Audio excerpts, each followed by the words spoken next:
All right, everyone, we're going to get started. This is Koka Sexton with InsideView. This is going to be the first webinar we have in the SocialTalk series. The idea behind this started maybe a webinar or two ago. It would be interesting to ask some questions of the audience, the people who are actually attending, and getting them to ask questions live over the webinar. That turned out to be a fun experience. So we decided to put together an entire webinar where the format is designed around interaction with the attendees. So I hope all of you have some great questions and some things that you would like to get some feedback on. So quick housekeeping items. This is brought to you by InsideView. If you're not a customer of InsideView, you should definitely sign up at least for the free product. This is an application that as a sales professional or a marketing person will help you enrich your leads, do a lot of prospecting for you, and really help you out with gaining, that edge over your competition. And again, this is part of Social Selling University, where we are committed to training salespeople how to leverage social media. This is a new way of selling. It's not to replace the typical things that you're doing with phone and email, but this is really to enhance all of that. And I'm going to go through some examples as to how that works and some of the results that we've seen. And I'm really looking forward to hearing some of your insights as salespeople and the things that you leverage.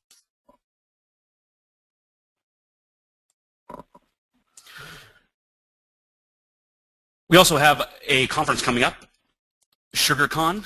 If any of you are Sugar CRM users, we are going to be a part of SugarCon 2012. This is going to be a great place. They have some amazing speakers coming. Guy Kawasaki, for example, was one of the chief evangelists of Apple back when a whole lot of people didn't know who Apple was, but they had a very large following. And some great speakers there that are going to talk about social CRM, social media, and then CRM as a whole. So now to the fun part. What we want to do is, to encourage all of you asking questions over the phone and raising your hand, what we want to do is give some stuff away to the people who are asking questions. So we have a bunch of books. Kevin, are you able to talk? Yeah, I'm able to talk. How you doing? Yeah, I'm able to talk. How you doing? Doing all right. So, this is a new format for us, so we're going to try and get some questions answered and asked by the audience. How many of these books for the social concept do we have to give away today? I do believe we have about 10, and they're fantastic. It's a really fantastic book. I had a chance to read a couple months ago, and you guys will love it. A lot of great learning pieces in here. And then we have another book from Jill Conrath called Snap Selling. Many of you are already familiar with Jill Conrath and her work. She's it's an amazing book. We have a bunch of copies of these. Kevin, how many do you think we're going to be able to? Last time I checked, we have about 50 of them. And Koka, I think you forgot to mention one of the most important parts. All of them are signed, actually.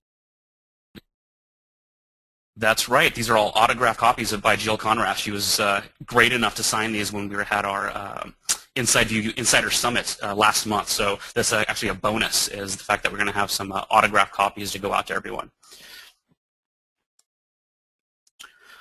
So how do you get to be a part of this? All of you that are attending the webinar right now should have a console that pops up. It looks a little bit like what you're on your screen now. Where the arrow's pointing, there's a little hand. And what I want to do is encourage all of you to raise your hand, and what we'll do is answer the questions, as we come across them. But just to test this out, everyone, I want everybody to raise their hand in the group now, and then I'll lower them automatically. But I want to see that everybody is able to actually click this to raise their hand if they do have a question that they want to ask. Look at that. The hands are lighting up.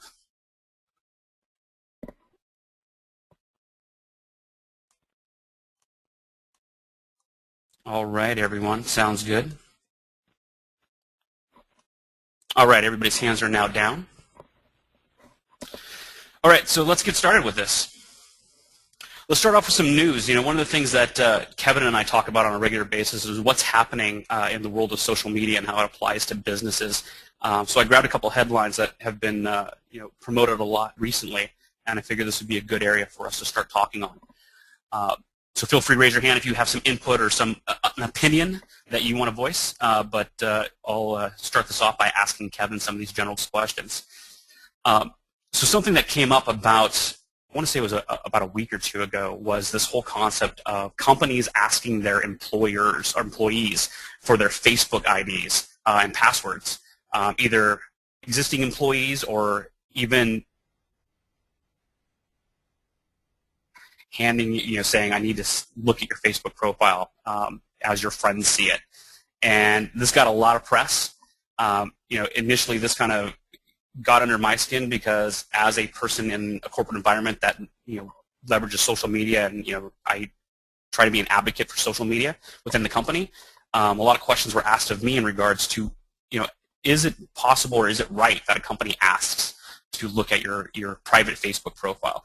Kevin, what do you think about that? Should it be allowed?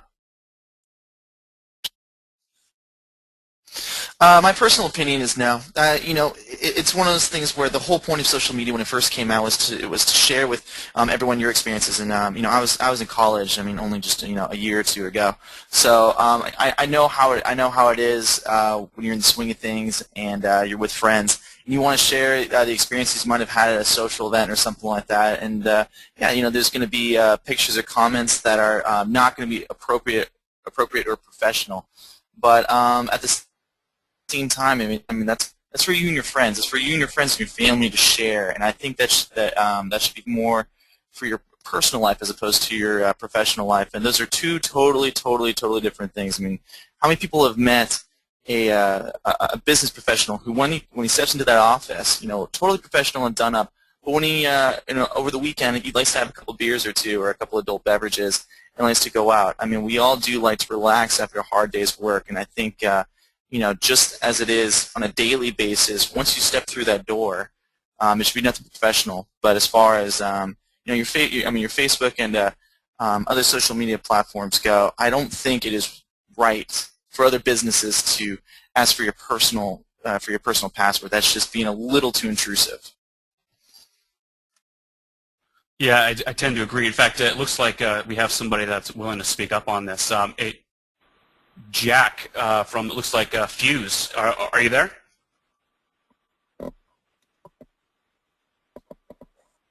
Oh, it looks like Jack isn't on. All right, well then let's go to Brett Olson. Hey, our good buddy Brett. Hey, Brett, can you hear us? Yeah, hey, how's it going? Can you hear me? It's going all right. Hey, you've recently moved as well. Where are you working now? Yeah, so I'm at Citrix Online in San Francisco and using GoToWebinars. So I like that. I like to see that. Anything to support you, Brett.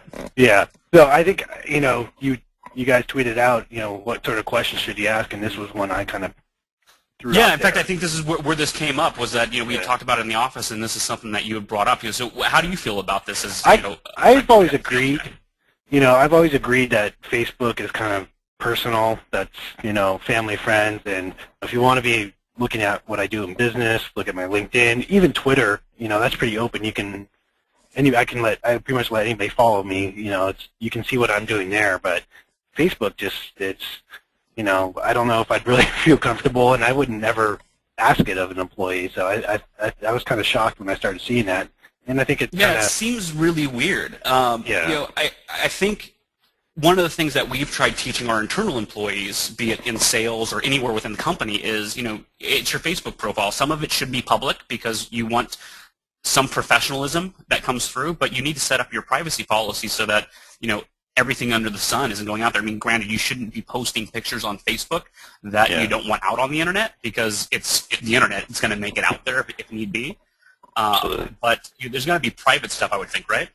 Yeah, and I think just dealing with, Twitter and LinkedIn as a social media for getting leads and connecting with customers, I think I rarely have run into it where that somebody wants to connect on Facebook. It's just me personally. I don't know. I know there's been some companies that have people set up a Facebook profile for their business, but I rarely run into people. Family. I don't know if I want everybody in the sun at a company to see that, Yeah, Facebook is still primarily a personal thing. We're seeing more companies and more of the thought leaders in spaces able to accept everyone. I haven't even reached that threshold myself. I still, even though my Facebook profile has some public information that comes out there, most of the stuff, when it comes to family events or things that I'm doing within my group of friends and not available to the public. So, a company asking for access into this, I just think it isn't right. And the thing was that, I saw the tweet from you, we had heard about it in the office, and so I did a little bit of research, and it turns out that this was just a bunch of hype, that this kind of just started as a media storm, but at the end of the day, most companies aren't doing this.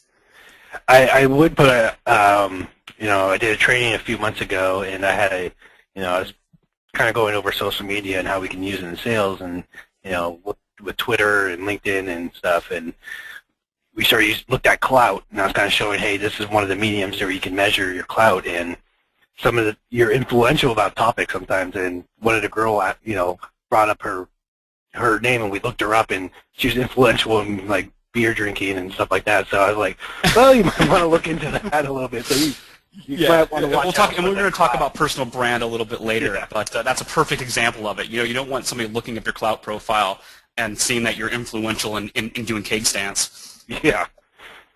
So all right, thanks, Brett. Shout out I'm going to jump on to another question here, but feel free as we kind of go through this. I'm always happy to get your input.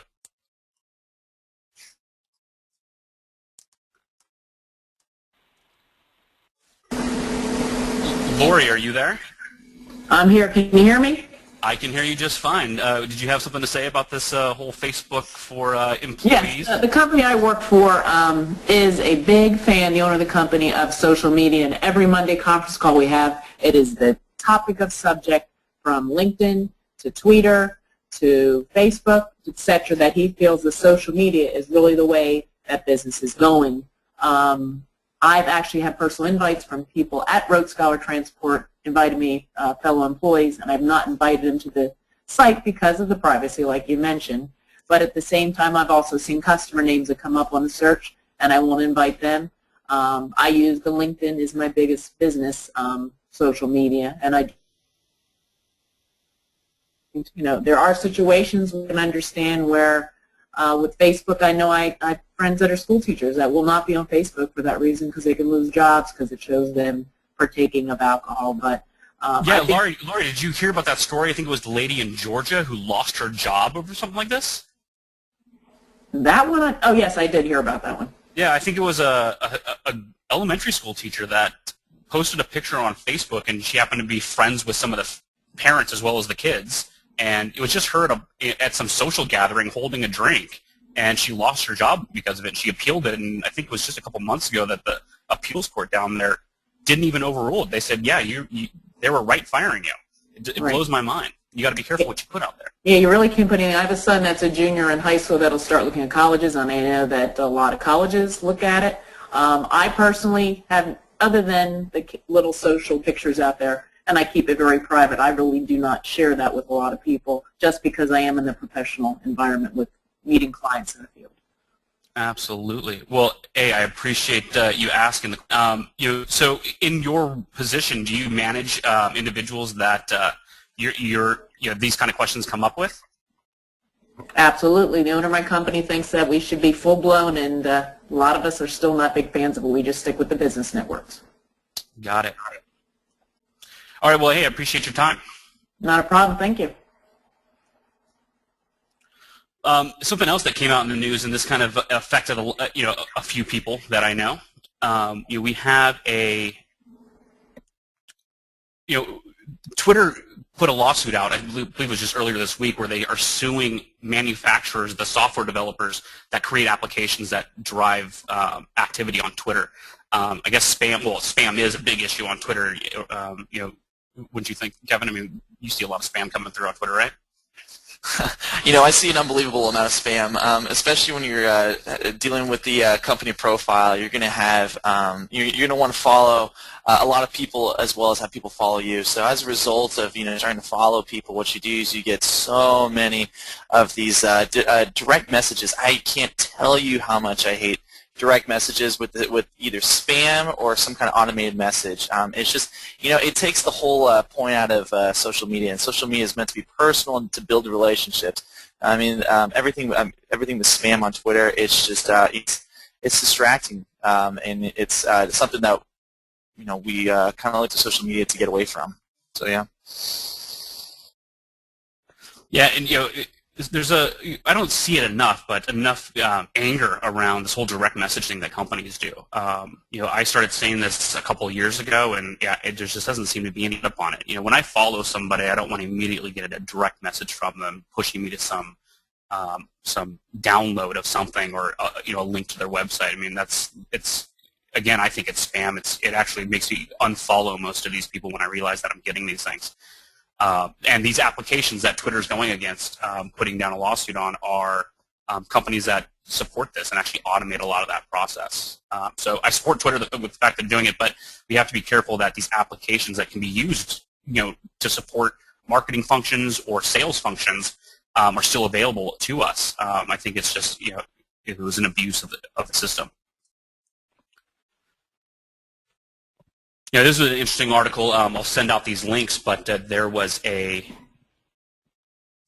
post recently, it looks like just earlier this year, where a company was talking about how to use social media to make sales. And I believe, if I can actually look at my notes here really quick, sales expert and president of Engaged Selling says that sales people that pursue leads using social media end up with sales between $30,000 and $250,000. She says that some of the biggest opportunities she's found is just by listening on Twitter for specific keywords around trigger events and then responding to these people. I think IBM, for example, is another great example of doing this. There's a couple stories if you Google IBM making money on social media. They've landed some big deals just from engaging with prospects online. So I think that this whole movement of leveraging social media for sales is finally taken off, which is encouraging.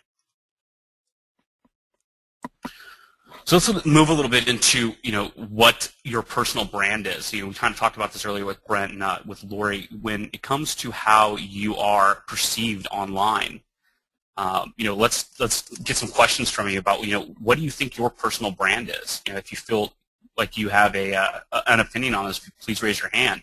I don't believe that people are their business card. One of the things that I did really early on, and I doubt anybody on this phone call knew me from a prior life prior to InsideView, but I worked with a company that instead of giving me business cards, I had a bobblehead.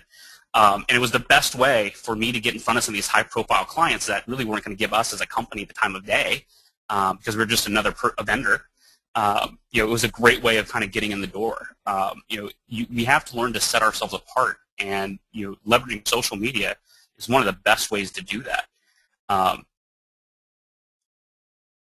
Hey, let's take something from Brett really quick. How do you feel about that, Brett?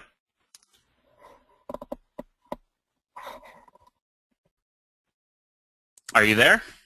Sorry, I was muting myself too. Yeah, sorry, it looks like I was muted. But I like the idea of, sometimes at shows you get, you go to a conference and everybody's handing out business cards, and I've started taking to. Every once in a while, I'll be asking about social media and, where are you on Twitter or, and LinkedIn, and it's like, instead of giving my business card, say, hey, find me here, and they can do it right on their phone, and we've connected that way, and it's a few times it's actually helped, I think, give us an edge sometimes where, I get, instead of having a stack of business cards, now you're linked with them right away, and you can get to them a lot easier.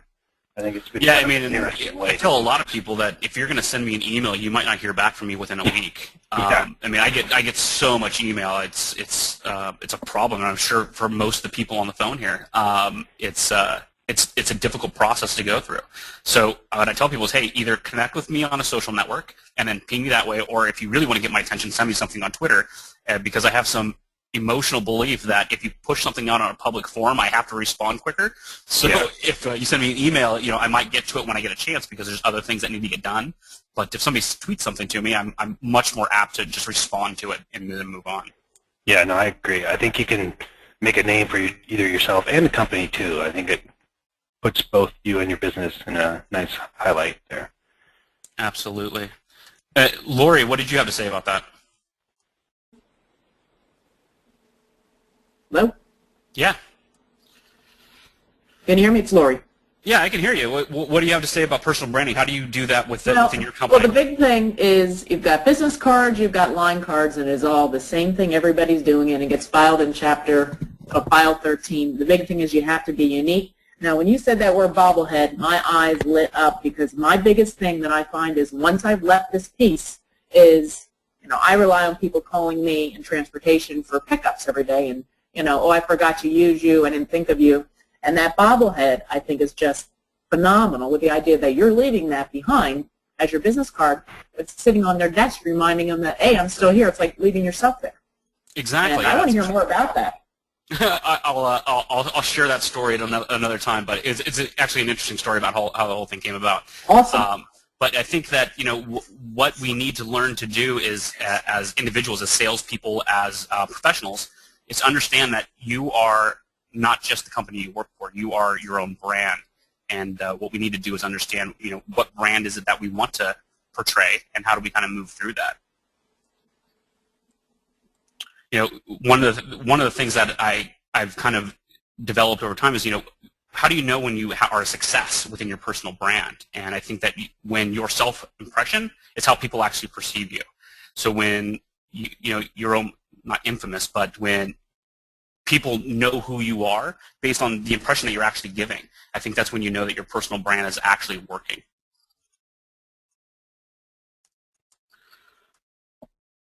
So what's next? One of the things that I wanted to make sure we covered in this first social talk is, what's the future? Where are we kind of seeing things go? A lot of times I talk to companies, I talk to individual salespeople at conferences, and they say, okay, well, we're on social media. We got our salespeople, we got our marketing people, we got people on social networks. But now what do we do? I want to hear from you, some of you. I mean, I'm sure Brett has some good insights, but any of you that are on social media, is this a problem that you're facing? Being able to, find the right stuff to put out there. Are you apprehensive to go on social networks and actually say anything, or are you using it more for listening? If you have questions around this, let's answer it. And of course, you got Brett with an opinion on this. What do you think, Brett? Well, as a sales manager, one of my things is I tell people, hey, if you don't feel comfortable tweeting or getting out there on LinkedIn and stuff like that, that's fine. You don't have to be out there, but you can listen and get so much information about your company, your competitors, your customers. You can get a lot of stuff out of it. You don't have to participate if you're scared about, something wrong or, being linked to, a picture or something like that, But I think it's a valuable tool just to listen. Yeah, absolutely. Hey, Brian, would you have some insights in this as well? Brian Switzer? Maybe he raised his hand and he didn't want to talk anymore.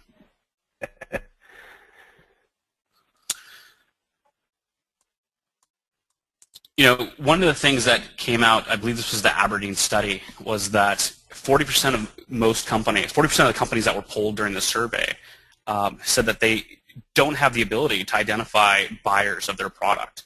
I think that speaks volumes to how these companies are operating. Being able to find the right people to communicate with is a difficult thing to do.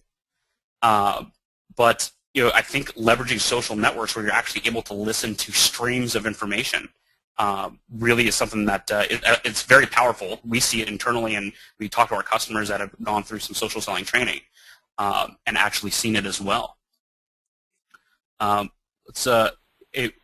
Barry, I don't want to chop up your last name there. That would be Sakura. Sakura. Okay, hey, I've got a name like Koka, and people chop it up all the time. I'm very sensitive to these things. Not a problem. That's why I go by Barry. Okay. I am somewhat new to the advent of the social media networks. LinkedIn to me is still somewhat of a sort of a giant Rolodex. The biggest problem as I look at TweetDeck, which is linked with LinkedIn and with Twitter, is quite literally trying to separate the wheat from the chaff. I mean, it's like a never-ending stream of information coming at you. I have not yet figured out how to make it more selective or germane.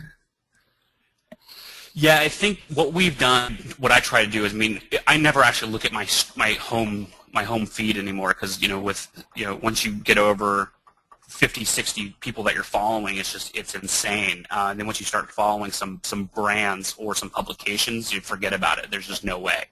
I'll go into a little bit of detail. I believe I have a slide on this later, but I think it really comes down to creating lists the right way and creating the searches that you need.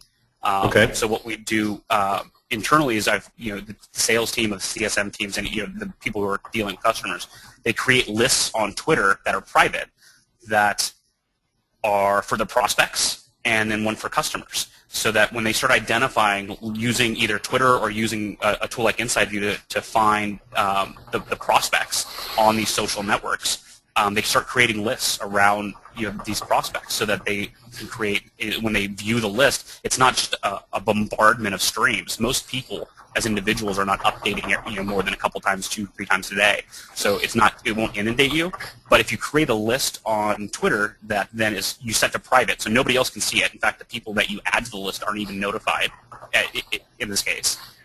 You're able to separate the people that you actually want to listen to versus the massive amount of information that's being streamed out there. Does that make sense? Yes, it does. Yeah, it's just, I guess it's trying to identify what's important to see and what's not. Yeah, and I think because Twitter's search capabilities, it's all Boolean, so it's just a bunch of ors or ands that you can throw in there. If you know what trigger events or what types of things people are saying about your company or your industry or your product or service, you can set up these search strings in Twitter to identify only things that are mentioning these specific keywords. And that's where most companies are seeing the acceleration of prospecting and gaining new business through a social network, is by really refining what that search structure looks like. And for each company, it's going to be different, so I can't give any examples. But Certainly. Like for InsideView, it's sales intelligence, lead generation, lead enrichment. So we have searches set up around these so that when somebody mentions these online in a questioning or a hey, help me type of situation, we're able to kind of get into those conversations. Well, thank you. That you've held out a ray of hope for me. There is a methodology to accomplish this. Yeah, there is absolutely a methodology to it. I just think that's what that's why we started putting together this whole social selling university track, is because I think that salespeople want to know how to do it, and they're running the same problems you are, Barry. They get a profile and they.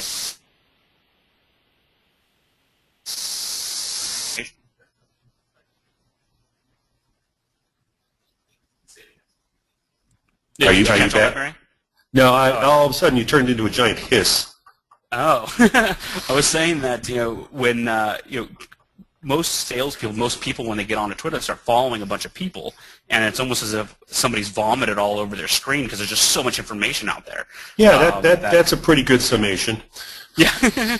So, most people are running into the same problems you are, Barry, where it's, how do I find the right information? So you need to work, if you're a salesperson, you need to work with your marketing department to figure out what those keywords are so you can start staying in tune with what these conversations are. Obviously, I've got my work cut out for me. Thanks. All right, no problem for asking the question.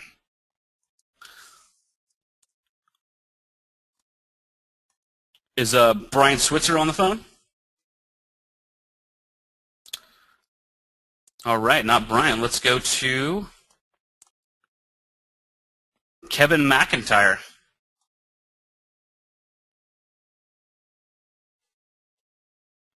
Oh, Kevin's not on the phone either. But then we have Lori. Lori, what do you have to say about that?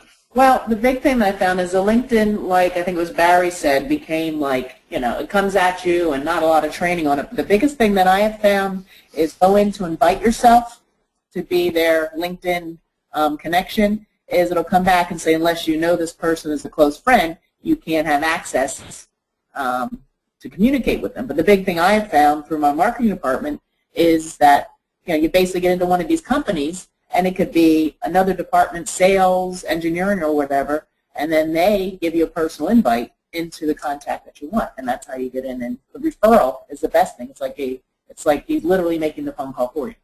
Exactly. And Gerardo Gonzalez, are you on the phone? Can you hear me?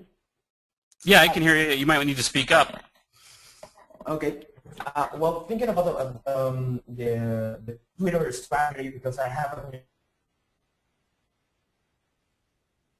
to interact. How would be the better way to interact with Twitter? Because I think in Facebook it's kind of it's easier than Twitter, because everyone can post about the comment that you are putting on Facebook, but in Twitter that it's a bi-directional way to communicate. We just we are trying to tweet, and we are trying to engage with the public. However, it's correct to interact or to get in the middle of the conversation if we are searching. For example, my product, it's a software that helps you to increase your sales. So yeah. So let me see if I understand the question correctly. Your main question is, how do you engage with these people once you actually find them? Is that right? Right, and if it's correct in Twitter, to get in the middle of the conversation. Yeah, I think if it's a public conversation on Twitter, it's absolutely okay to jump into it. The only caveat I make is that you don't come across as a salesperson. I think that's the hardest thing for salespeople to understand about these social networks is it's not about selling; it's about adding value.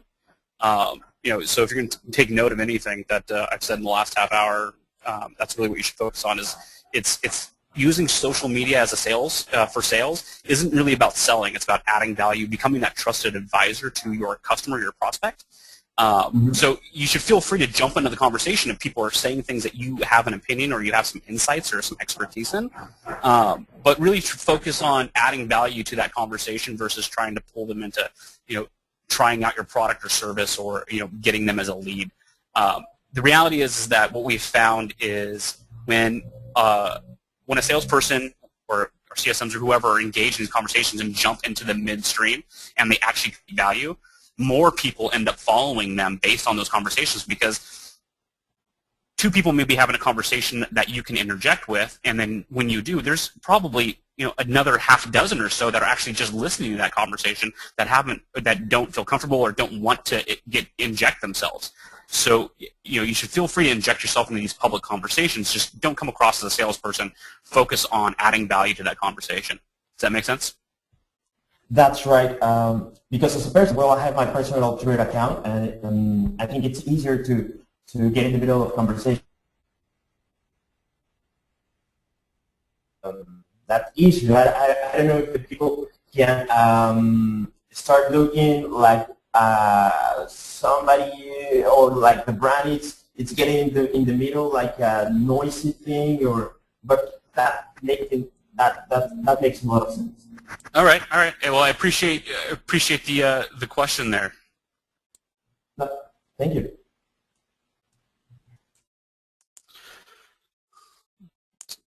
An interesting stat that I just came about as I was kind of building this out was that there are 77,500 searches on LinkedIn every minute. This is where I think where your personal brand really comes into play, as well as being able to inject yourself into these conversations. Understand that conversations are happening in these networks, and it's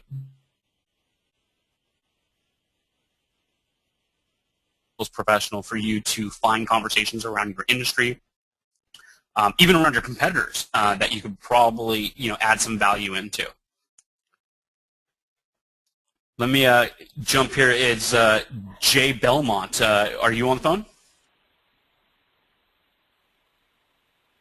Jay Belmont had raised his hand, but he's not paying attention. All right, Jay. If you want to raise your hand again, feel free to do it. So one of the things that I wanted to talk about was groups. So let's answer some questions here. I want to hear from the attendees what groups they find most useful. We've got, I think by default, a LinkedIn member is able to join, 50 groups? Something along those lines. Is that right, Kevin? Yeah? Yes. So, I think that salespeople need to maximize this. Paul Castaigne, he's got the sales playbook. We have a social selling group on LinkedIn. Trish Bartuzzi has a group called Inside Sales Experts. And these are all groups that I think that everybody should be a part of. And this is where you get to find out who the influencers are in your market, as well as allow yourself to have a platform to have yourself heard. What do you have to say about that, Brett?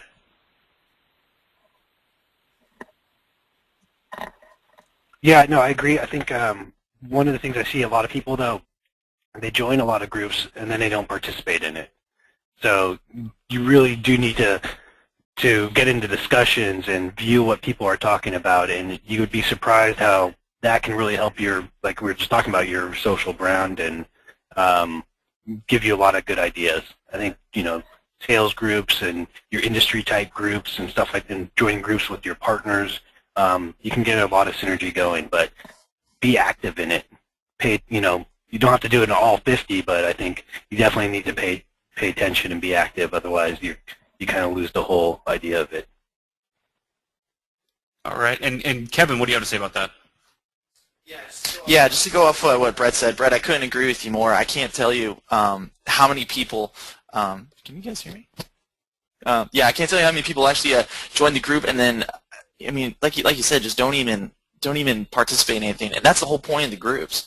This is something that's absolutely fantastic. If you look, if someone approached you, 10, 15 years ago and said, hey, in the future, you're going to have an interactive web space to talk with people about your business, your industry, you think they were crazy. Now that this is happening, people are not even jumping on it.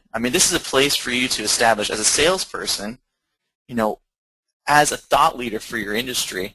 And as you continue to establish yourself as a thought leader, become a trusted advisor. I have to throw out Barbara G. Monco and Ken Gregoire's name. Last week we had 2 weeks ago we had a webinar about establishing yourself as a trusted advisor. And if you attended it, it was a fantastic webinar. And basically, one of their main points was, if you take a stance in your industry as a thought leader, you're going to become a trusted advisor. People are going to come to you seeking advice. Great example is actually what we're doing with Social Selling University. With InsideView, we found out was a lot of people in our industry, a lot of our potential prospects were looking for how do you social sell, how do you use your product for social selling, which is why we established Social Selling University and have these webinars, because we want to establish ourselves as thought leaders and become trusted advisors.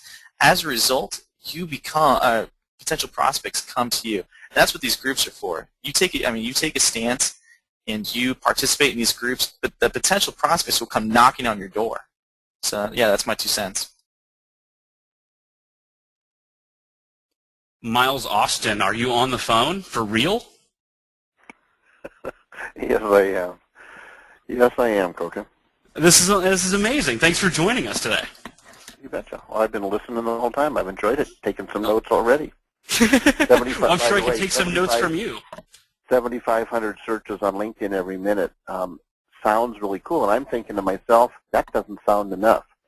With over 200 million people on that platform, I'm just shocked that it's that low. But maybe people are using other things. But just a couple quick observations on groups, and I really think you're on target with groups from a sales perspective, sales and marketing, small business.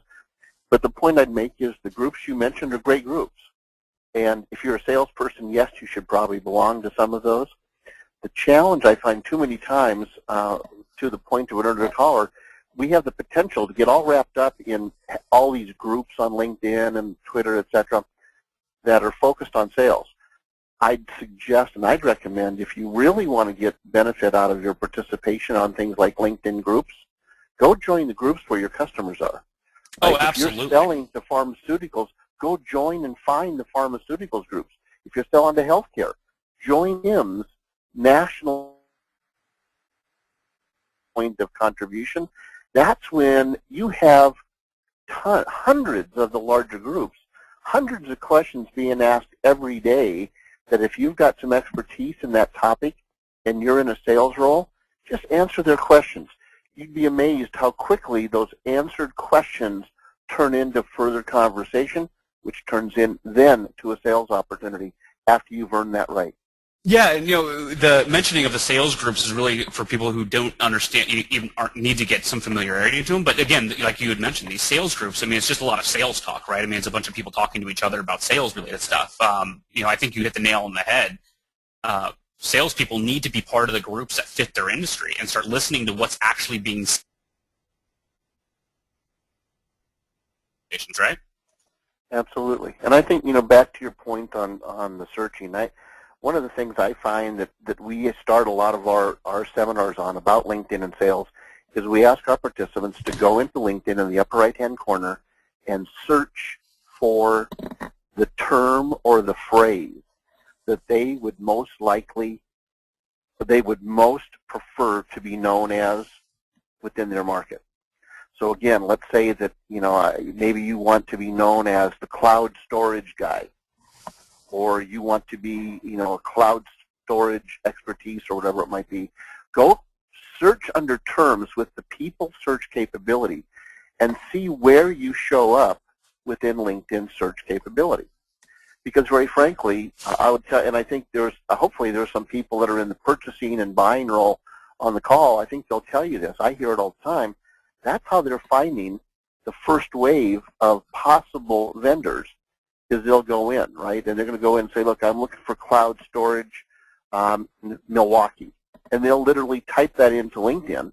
Interesting. And if you're not showing up in that capability and in that activity from a buyer looking for what you do or what your keywords, you might not ever get invited to the opportunity because you're not visible to that prospect. Absolutely. No, I couldn't agree with you more. I'm going to leave you unmuted here, Mike and Miles. Let's see if it's Steve Simpkins. Are you on the phone? Yeah. What do you have to say, Steve?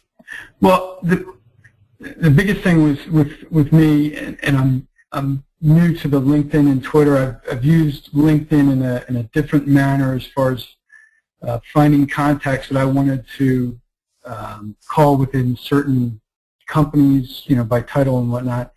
But the biggest thing, and Miles kind of alluded to it, is finding the right groups or the right places where the customers are going to be within Twitter and LinkedIn and wherever else you want to find them. And that's the biggest stumbling block for myself, is just trying to find where would I go for this. And Miles, I mean, you're still live. What would you suggest for that? Just again, going back to the whole searching for what you would typically search for. I would tell you that I think you will be shocked. We did a session a couple of weeks ago, webinar, and a very well-known author, a sales author who her audience is to the technical salesperson, right? So she's really good at what she does. Her audience is technical salespeople. She went in and I got an email from her a day after that webinar, and she said, Miles, I did the first 3 things you asked us to do, and within 24 hours, I had 2 responses and an appointment already set. So what's neat is about LinkedIn, because everyone isn't yet figuring out this whole search thing, if you do it and you get your keywords and your specialties and your descriptive header and your headline right, you'll be amazed what can happen. If those people on the line are interested, just to give you an example, Koka, as you know, I kind of over the years developed a kind of a, and people gave that to me in different presentations. Just to give you the power, out of 200 million people, if you're curious, go type in the web tools guy into LinkedIn and see what happens. Well, hey, I appreciate it. Steve, did that answer your question? Yeah. All right, outstanding. Let's move on here. One of the things that comes up a lot when we talk about, now I have my profile, now what, is really coming down to, what is the content? What is it that you should be sharing?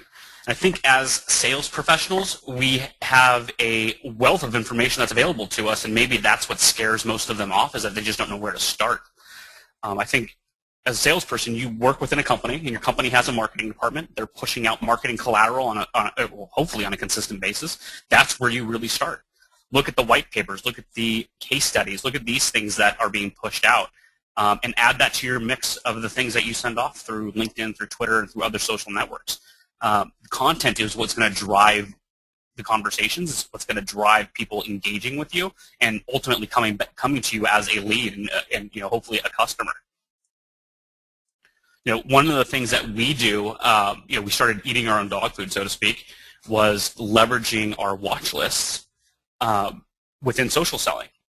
Within the application of InsideView, you get fed all of these agents, all of these trigger alerts that are happening with companies on a regular basis. And for the most part, salespeople just consume this stuff. In fact, most of our customers, that's what they responded with was, yeah, we love getting these agent alerts. We love getting information on leadership changes, on expanding operations, on new products and offerings by our customers and by our prospects, because it gives them a reason to engage with them. But they were just consuming this information that were coming from the watch list. We've almost started turning that on its head now, where when we're dealing with a prospect or we're dealing with a customer, and we find one of these agents, one of these results that come through, send it off through your social network. If you're active on Twitter, push it out on Twitter. Share the love with these prospects and with these customers, the fact that you're actually listening. One of the things that I had mentioned to earlier was, building lists. We've got a bunch of lists in LinkedIn or on Twitter that focus on specific thought leaders on our products within our customers and people that we want to keep in contact with. So I think that you should get as many lists as you can possible. I believe you can have 20 lists in Twitter, maybe more, and there's a cap at like 200 people in the lists. But I think what you're able to do is understand that if you build these lists up correctly, you don't ever have to look at your home stream ever again. You just follow these lists to see what's being talked about by these specific individuals. This study came out, it was a social media marketing industry report from 2009. In fact, these numbers are greatly, I think that the top 5 are still the same, but the numbers are probably different. That, Twitter is one of the larger ones. Obviously, Google Plus is popping up a lot more now. But blogs, LinkedIn, and Facebook are the places where most people are spending their time online. So what salespeople need to understand is that if these are where your customers, where your prospects are spending time, this is where you need to start spending a little bit of time also. To start understanding what's being said by your prospects and getting part of the conversation. We've got a really interesting story that happened probably a couple of months ago where we were dealing with a prospect. I'm not going to give out the name. You got to be careful about these things. But we were following, and one of the VPs was stuck in an airport. They were snowed in. I think it was in Chicago, and the sales rep, being in tune with what was happening with their business, saw that this guy was stuck in an airport and just had a short conversation that lasted maybe 10, 15 minutes on Twitter, about them being stuck at the airport and what they were doing at the airport. And within a matter of weeks, that deal was closed. And the VP had said, I felt like you're part of our family now, where you are just in tune with things that we're doing, and if that's what your product helps us do, then yeah, we're all on board, because I think that's where customers and what companies want to move into, is how do they get that one-to-one relationship with their customers. One of the things that we use internally that I think would benefit salespeople and sales teams is leveraging technology. So TweetDeck was mentioned. We use, in fact, we still use in some aspects Hootsuite as an application, social that we've becoming more familiar with. And I highlight them not just for the plug of them, but what we have found with their metrics, with the reporting that they allow, is far beyond what we're getting through anyone else. We can monitor what's being said by sales reps, by the marketing team, to know which person is sending out the most updates, which of those people are generating the most engagement, be it through clicks or retweets or anything along those lines. And as a team, I think that's what most sales executives are finding it hard to manage, is how do you build the metrics around it. And I think applications like Sprout Social are building up to a point where sales managers, the VPs of sales, are going to be able to build metrics around what's happening on social media, as opposed to how many dials did this person make, and how many emails were sent out. As an example, we've got a superstar here named Megan Coughlin that leverages Twitter a lot as a salesperson. And what she does is she gets alerts that come through using InsideView. She comes in the morning, she has an email, and she looks at her prospects and the companies she's dealing with and looks for trigger events that are happening with them, and she'll share the stuff right out through the application. So there's an example of one of the things that she shares. The great thing about it is that this company then noticed it and retweeted back out and retweeted the exact article that she had sent off. I mean, this is the type of interaction, the engagement that salespeople need to start focusing on with the companies that they're dealing with. This is stuff that is put out in public. So, all of a sudden, Megan, she's like, hey, I got like 15, 20 new followers from people that were following this company because they decided to tweet this link out and actually attach my name to it. This is the kind of power that is you're able to leverage when you start practicing what we call social selling.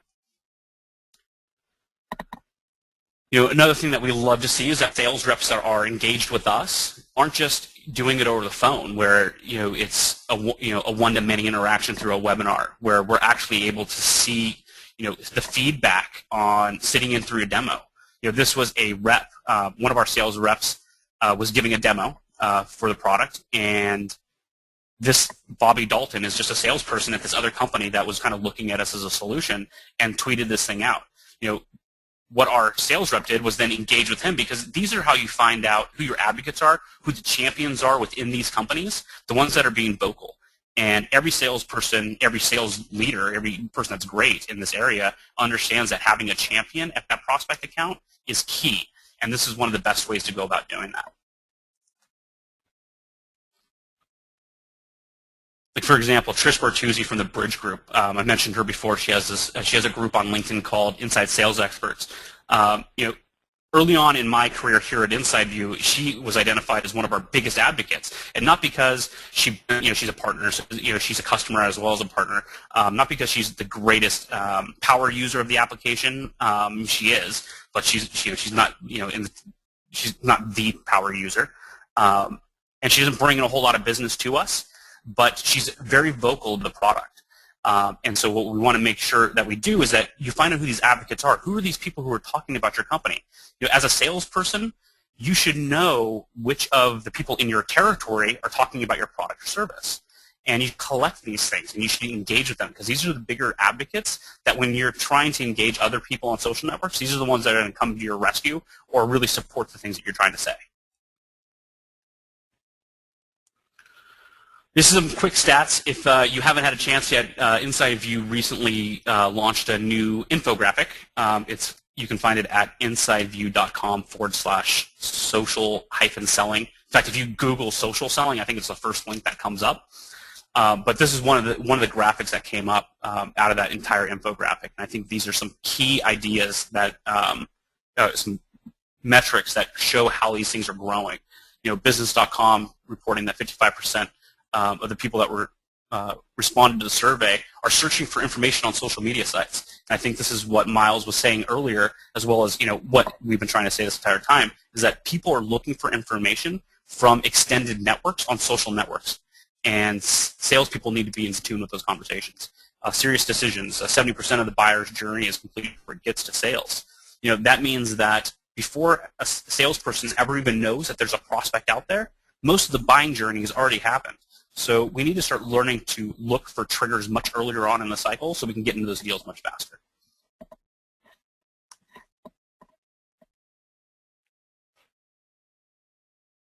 InsideView has, last year, it delivered over 8 million trigger events. I think that speaks to the power of where we think sales intelligence and social selling is going, is that individual sales reps, sales teams, people who are managing their prospects and their customers need information, and there's no lack of data out there. It's all a matter of how is it relevant, and how does this trigger event impact me as a salesperson, and being able to set up these trigger events correctly.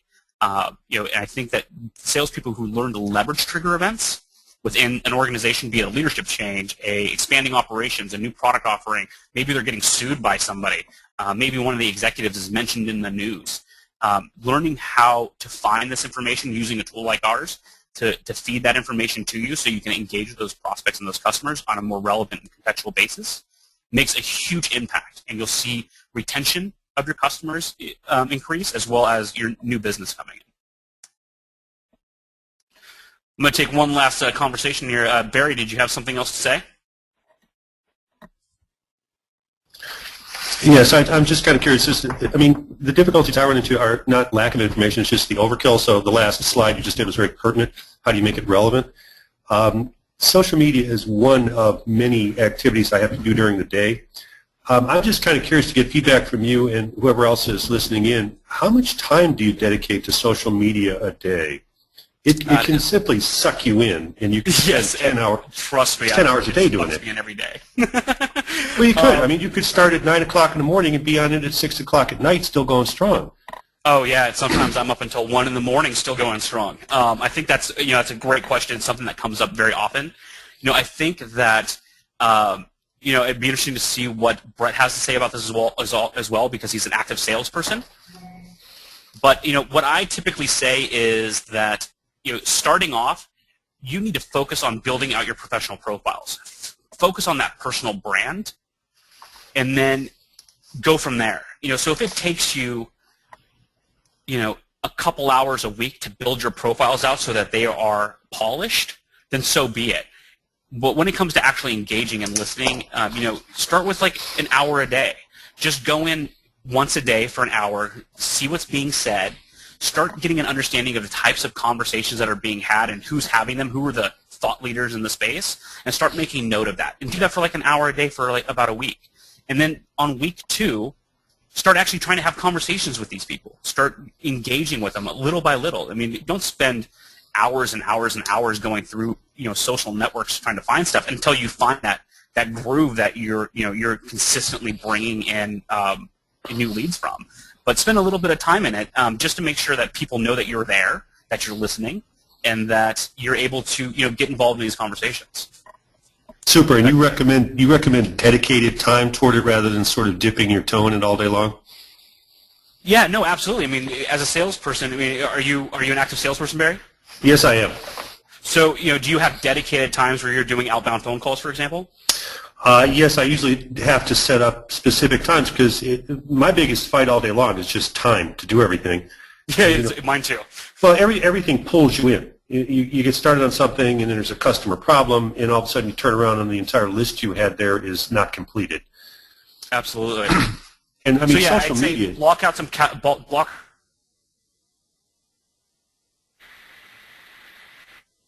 And jump it around. Have it, in the mornings, part of the week, at the afternoons, the rest of the week, and kind of switch it around, because you'll start realizing where and when these conversations are happening most.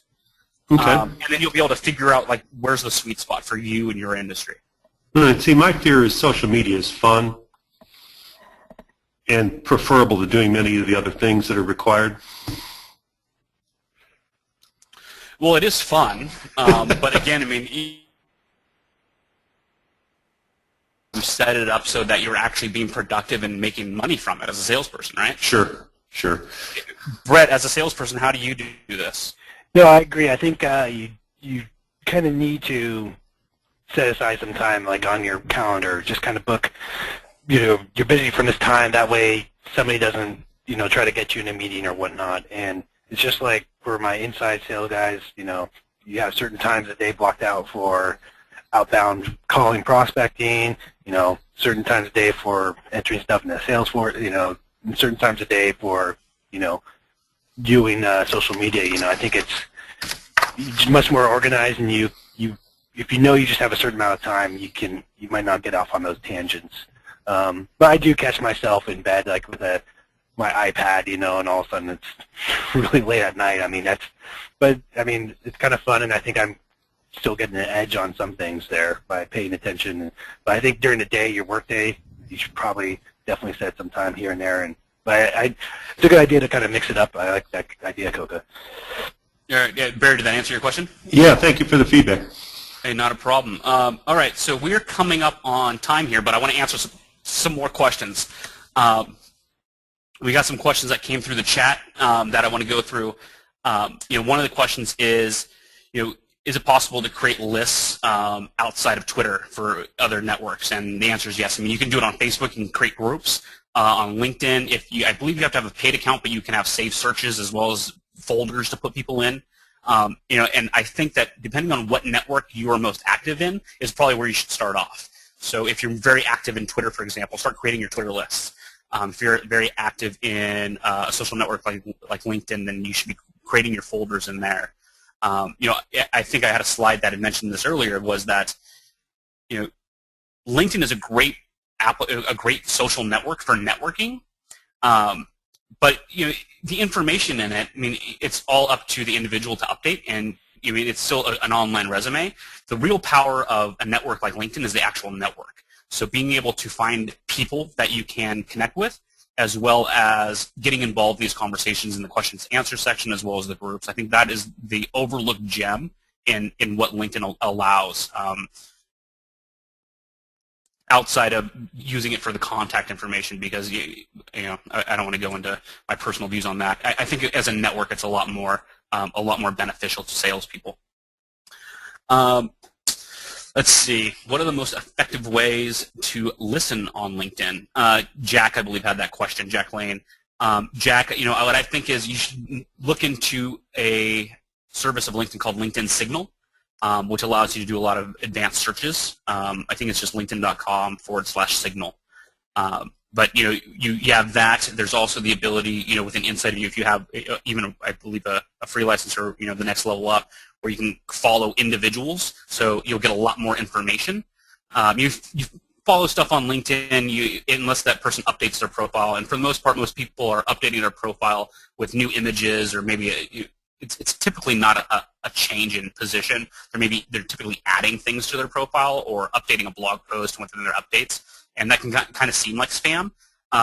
So that's where InsideView allows you to follow the person and the mentions that are actually happening with them online. So it filters out a lot of the garbage and really gives you, hey, this CEO, this VP of whatever is mentioned in this news article is attending this event. It gives you a lot more structured information through an application like ours, but you can set up these searches within LinkedIn as well if you just want to kind of get an idea of what kind of stuff gets fed through. Let's see. Kevin McIntyre, you said alerts on Google is the lists on Twitter, and is it different on LinkedIn? So let's talk about Google Alerts for a second. Google Alerts is very 1.0. Well, 2.0 in a 1.0 world. I initially, as a salesperson, this is how I leveraged it. When I was an active sales rep, I would have 15 tabs open on my browser, and I'd be researching all this information. Use something like Google Alerts, where I'd type in a company or an individual and basically say, alert me anytime these people are mentioned online. The problem with that is unless that Google search is extremely well structured, you're going to get a lot of garbage. You don't get the real relevant information. And I may get 15, even if I got 15 to 20 relevant hits from a Google alert, I still have to go in and find the context around what that alert meant. That's why when I came across InsideView, it was like a major aha moment, like finally somebody's figured out how to make this relevant. Is it a leadership change? Is that company or that individual that I had an alert set up for, where is it in context? How is that relevant to me as a salesperson that I can actually act on? So Google Alerts, if that's what you're using, I'm not going to say you shouldn't use them, but you're probably going to be able to, agree that a lot of the stuff that comes through is somewhat garbage. You have to weed through a lot of it to actually get good information. Let's see if we have any other questions. Looks like that is about it, unless I missed anything. If not, what we're going to be able to do is we were going to send out the recording to this to everybody that registered. I will also send out a link to a place where we're going to have further conversations. I think that, the InsideView community is a great place to kind of have a lot of this stuff. I'll send out a link to that as well if you don't know where the community is within InsideView. And we're looking forward to this. What I would like to do is when we send you an email, reply to that, let us know what you think of this format of having live conversations. We'd like to do more of these, and if you find value in this, we'll keep them going. So to everybody on the phone and to all of you that were asking questions, I think this is an amazing webinar. I appreciate everybody taking the time today to join us. And until next time, this is Koka Sexton with InsideView, and thanks.